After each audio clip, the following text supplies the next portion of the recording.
Hey, and welcome to the Board Game Entrepreneur Podcast. I'm Nick Angiers. This is episode 6, where I'm telling you about my experience working for Asmodee at SHUX’19. So Asmodee is the largest hobby tabletop gaming company in the world. They spent several years acquiring left and right. They own Catan, they own Plaid Hat Games, Fantasy Flight Games, so they're huge. And then they were sold off in 2018, I believe, to a large investment firm. But they're still around, and they give lots of autonomy to the companies that they own. So they're still doing their own thing. They're just under one umbrella. And they have offices, their main offices in the, actually in France. So they're a French company originally, and then they have offices, in the UK, in the US, and one in Canada, which is in Quebec. And then SHUX is the Shut Up and Sit Down Expo. So it's the largest board game convention in BC for sure. I think the largest in Canada. So this was their third year, and they had about 2,000 people over 3 days. And Shut Up and Sit Down, if you're not aware, is a team of people who do board game reviews. They're from the UK, and they've lived in Vancouver, so they decided to do their convention here. And it's great. It's a lot of fun. It's run really well and just really friendly. So this year was my second year going. I decided to reach out to Asmodee to see if they needed any demoers. I'd heard that a great way to get more involved with the board game industry is to demo at conventions. Before that, I had demoed at Dice Tower Con in Florida, which was a lot of fun. And so with Asmodee, they actually pay their demoers, so it's not really volunteering because it's compensated. And I reached out to them via their form, and they asked for availability, like what shifts you're available to work, and I just put everything. So Friday, Saturday, Sunday, whenever you need me for whatever booth. And they ended up putting me in 2 shifts. So, oh, by the way, it doesn't pay a whole lot. It's about $15 an hour.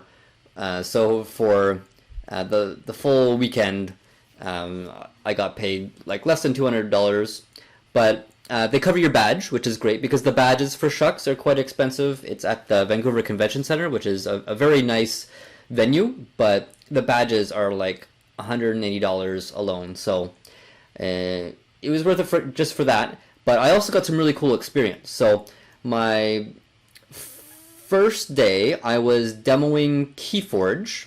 And KeyForge is a unique card game.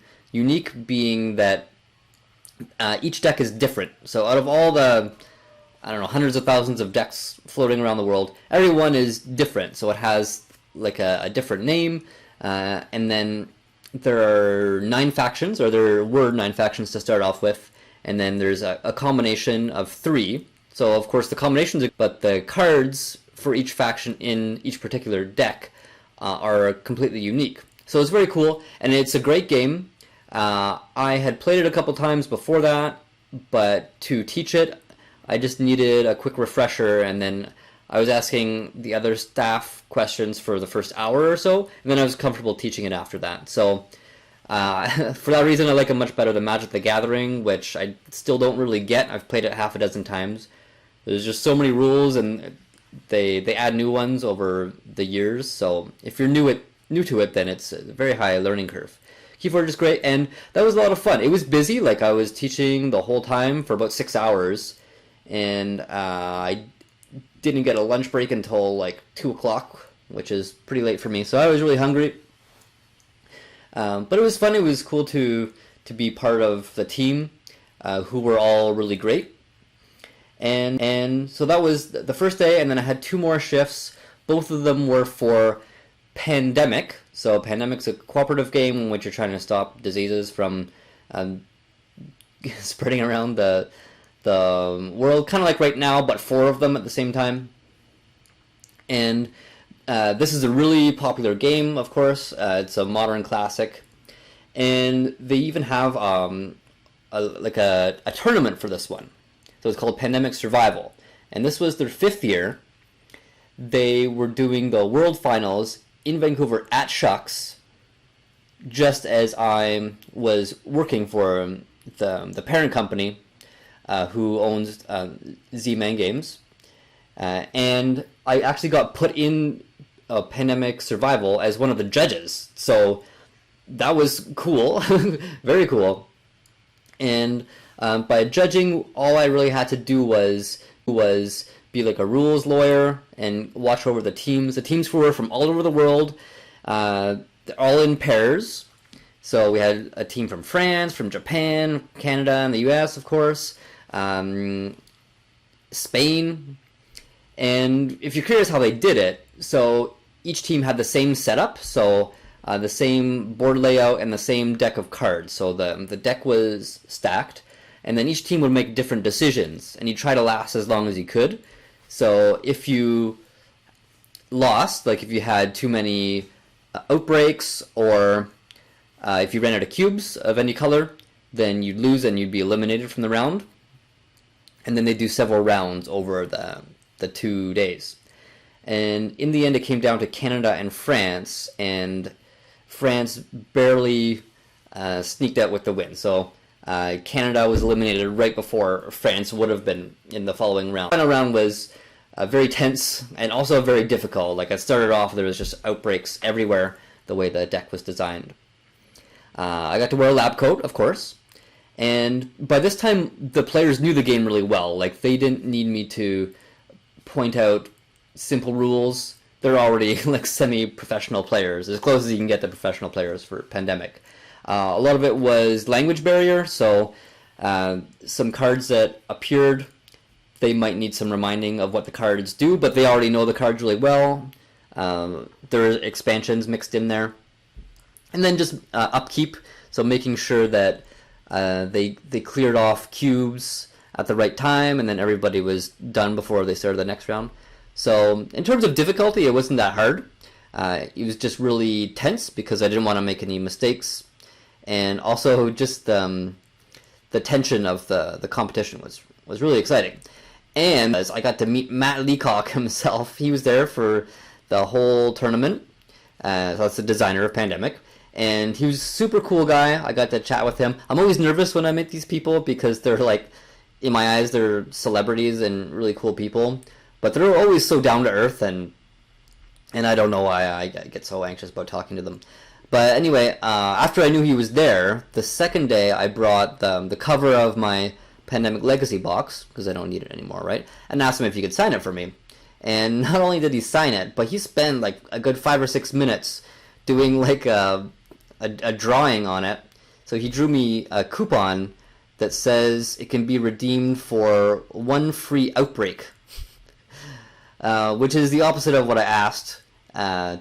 It's like some kind of immunity during a pandemic game, and but that was really nice of him to spend the time doing that. So that was one of the coolest souvenirs I've ever gotten. And just that whole experience of being involved with that tournament was so memorable and was definitely my highlight of the convention, and it made me so glad that I had done it. Okay, so in summary, demoing at conventions is really fun as a volunteer. It's also a good way to cut down expenses, if you don't want to pay that much. And you get to do some behind-the-scenes work. So if I had just been there as an attendee, I might have been able to, shake Matt Leacock's hand. But being involved on a deeper level just made it feel different. Like, I actually felt I was part of the community and the industry more. So no matter what side of the industry you're thinking of getting into, I think it's definitely a good idea to get involved with conventions, either as a volunteer or in some capacity. And then it's also a great experience for me because I eventually want to host my own conventions. So I need a lot of experience behind the scenes to learn the ropes. Alright, that's all for this episode. Next episode is number 7. And this time I'd like to share some of my thoughts about board game design. So I have dabbled in designing board games, but I've never really taken the plunge and gone all out and done a Kickstarter and that kind of thing. So I'd just like to talk about that in the next one. Thanks so much for listening, and happy gaming!